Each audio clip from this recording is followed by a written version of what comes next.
లో పర్యటన కోసం వచ్చిన అప్పటి వరకు సంతోషంగా పర్యటనను ఎంజాయ్ చేస్తున్న పర్యాటకులపై ఉన్నట్లుండి ఉగ్రవాదుల దాడులు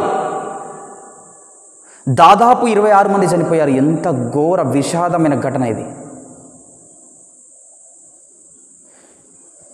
ఎన్నో ఏళ్ళ నుంచి కొంత కశ్మీర్ ప్రాంతంలో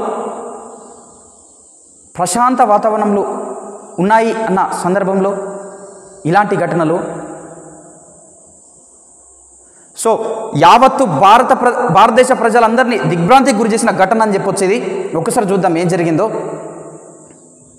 కశ్మీర్ లోయలో ఉగ్రవాదుల నరమేధం, పర్యాటకులపై కాల్పులు, 26 మంది దుర్మరణం, 20 మందికి తీవ్ర గాయాలు. మృతుల్లో 2 విదేశీయులు, 2 స్థానికులు. హైదరాబాద్కు చెందిన మనీష్ రంజన్ మృతి. మినీ స్విట్జర్లాండ్గా పేరొందిన పహల్గామ్లోని బైసారాన్లో దారుణ ఘటన. సైనిక దుస్తుల్లో వచ్చిన ముష్కారులు